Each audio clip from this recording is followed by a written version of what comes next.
And up next is the highest award given to a non-UNLV alumnus, the Silver State Award. This award recognizes significant support to the university and the community at large. And to present, please welcome our university president, Dr. Len Jessup. Do you want your hug now or later? Well, it's my honor to introduce our Silver State honoree, Lindy Schumacher. Ms. Schumacher is the CEO of the Fulfillment Fund Las Vegas, a nonprofit dedicated to achieving a long-term, meaningful impact on college attendance and graduation rates for students growing up in economically under-resourced communities in greater Las Vegas. And we welcome them all in the student union each year, and it's a lot of fun doing it together.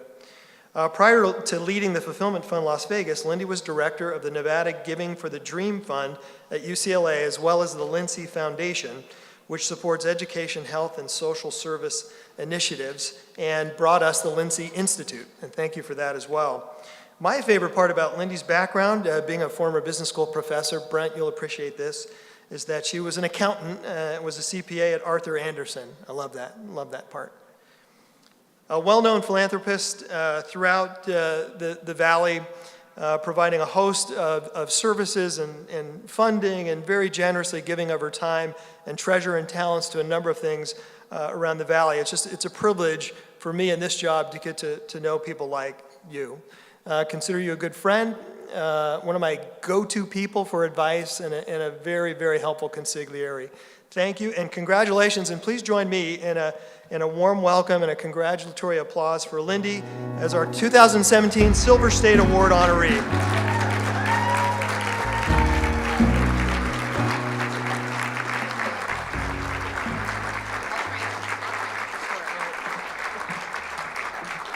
Hi, it's a little loud, I'm sorry. After listening to Len, I realized the one thing he forgot to mention is, yes, I'm not an alumni, but I am a UNLV cheerleader by trade. It all started over 10 years ago when I was sitting at a United Way meeting, and I looked around the room and I noticed about a third of the people there were United Way employees, and the other 2/3 I hadn't seen. So after introductions, I realized the 2/3 were UNLV.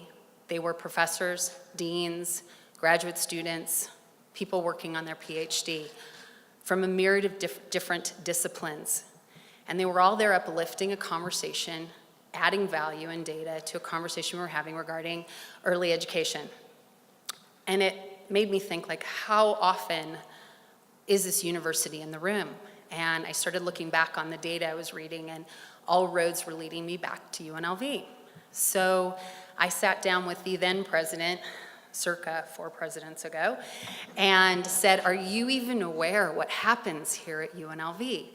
His response was kind. He said, that's what we do. We are a university of the community. And I said, that's great. I don't want you to stop doing that, but how about getting some credit? How about letting this community know that you're making such a huge impact? And what would it look like if the right hand knew what the left hand was doing? What would it look like if the data was being mined in one place and we were going after federal dollars and better spending our state dollars? And that was really the seed of the Lincy Institute. That's when I got my cheerleading uniform.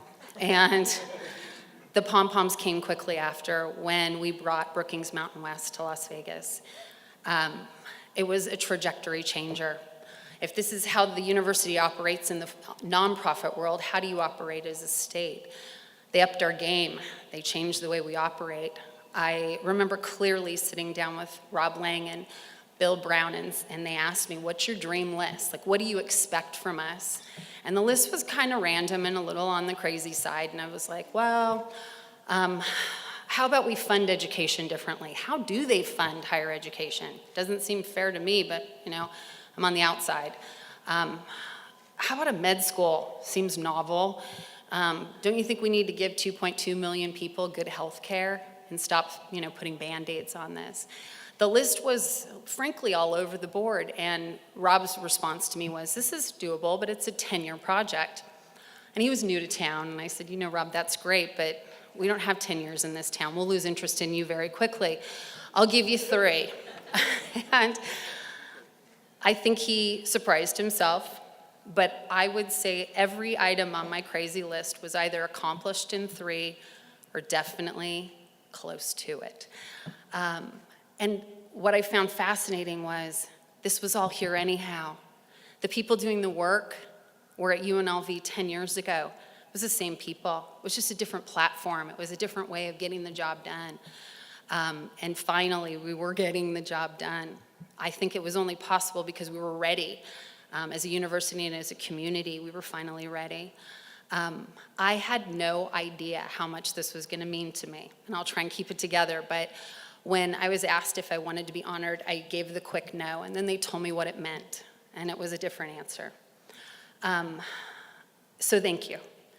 I also need to quickly thank two people, and as much as everyone was thanking their wives, I'm not going to thank my husband because he would think I was being sarcastic. True. I need to thank my dad, and I also need to thank Mr. Krikorian. And the reason I need to thank them isn't because I was raised well. It's because I used to be the girl with the big voice and a ton of opinions. But I became the girl with the big voice, a lot of facts, an incredible team of people I could rely on here at the university and at the Fulfillment Fund.